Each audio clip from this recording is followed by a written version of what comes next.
So, hello again, and welcome to another one of these slightly longer videos where I look at words which viewers find confusing in English or which students of mine have found confusing over the years. Today I'm going to look at two words which some students of mine recently asked about, which is the difference between safe and secure. And we'll be looking at both the adjectives and the nouns, safety and security. So I think safe is far more common as an adjective than secure. And I guess the main meaning, if you say something is safe, it means it's not in danger, it's not at risk of being harmed or being damaged. We often talk about feeling safe as people. So maybe there are certain areas where you live, and if you go there at night, you maybe don't feel safe out on the streets. Lots of women will often complain that they don't feel safe walking alone on certain streets at night. Maybe if you live in an area where there's a fair bit of street crime, you might park your car outside a friend's house and you might ask, do you think the car's going to be safe out there tonight? If you live in a country where people are reporting each other to the police, where maybe teachers are encouraged to report on students, children report on parents, that kind of thing. In that kind of country and that kind of culture, nobody is safe from suspicion. If someone tells you a secret and they beg you not to tell anybody, you might reassure them by saying, don't worry, your secret is safe with me. If you have something valuable, like a passport, for example, you might make sure you keep it somewhere safe. Sometimes my son loses his travel card, and when I find it, I always have to give it back to him and say, I found your card, there it is, keep it safe. Maybe you're working in a company and there have been a lot of job losses. Lots of people are being made redundant, they're being laid off. And you have a big meeting with the boss, and the boss reassures you that your job is safe, at least for the time being. Sometimes when you're travelling, you might ask people, is the tap water safe to drink here? Maybe if you live in a busy neighbourhood where there's lots of traffic, lots of cars, you might complain that the streets aren't safe for kids to play in. When COVID was happening and we were all on lockdown, there was a lot of discussion about the vaccines that came out and whether they were safe and effective. You also talk about safe sex, for example, where you use a condom to make sure you don't get a sexually transmitted disease or pass one on. And maybe in the houses of the rich and famous, they have safe rooms. I think there was a movie actually called Safe Room. Jodie Foster movie, maybe? And yeah, the safe room is like a very, very safe place inside the house where you can lock yourself in case intruders break in. You might also know the chunk, safe and sound, which is usually only used after people go missing.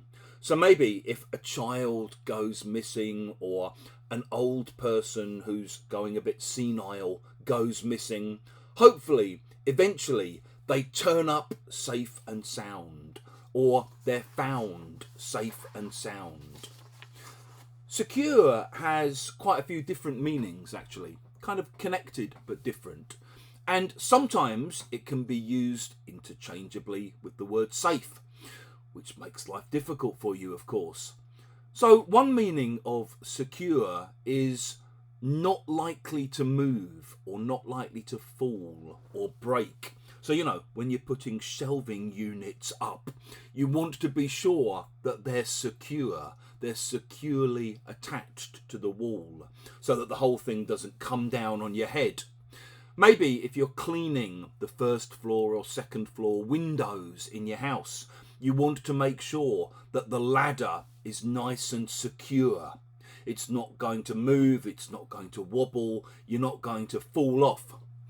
You also talk about secure units in prisons, for example. So usually child sex offenders are kept in secure units. If you're worried about potential break-ins, maybe at night you go round and just check that all the locks on the doors are secure. You check the windows are secure. They're not easy to move or to break. You sometimes hear about civilians being evacuated out of dangerous areas to a more secure place. Although obviously you could also say you're evacuated to a safer place. Secure can also mean sort of likely to continue in a successful way. So maybe if you're at work and again you're in a situation where your job isn't necessarily safe, if you get promoted, it makes your position in the company a bit more secure. And maybe if there's a big company that's struggling a little bit and they're promised government money, so the future of the company is a bit more secure. In this sense, we often talk about secure jobs, secure incomes. Just to make life a little bit more difficult, of course, you sometimes have safe and secure used together. So sometimes when you see adverts for kindergartens, for example, they'll promise, we guarantee your child will feel safe and secure in our lovely welcoming environment. And you also have the meaning of secure to do with information. So maybe when you're sending messages to people, you might use an encrypted service so that the messages are secure. People can't hack into them. People can't easily read them. I think actually the real difference between safe and secure becomes more obvious when you look at the way the nouns are used. So when you're talking about safety, you basically mean a state or a place where you're not in danger or you're not put at risk.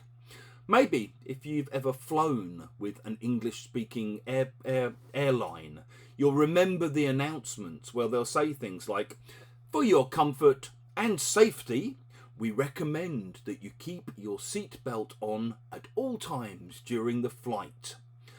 Maybe sometimes you might be kept somewhere for your own safety. I remember when my kids were at primary school, they had this crazy guy break into the school premises dressed as Spider-Man, okay? And he was running round the playground dressed as Spider-Man. And we got a message saying, we've had an intruder on school premises. Your children are being kept inside for their own safety. If you're a journalist and maybe you're headed towards a war zone or you're heading into a danger zone of some kind, obviously they can't guarantee your own safety in these situations.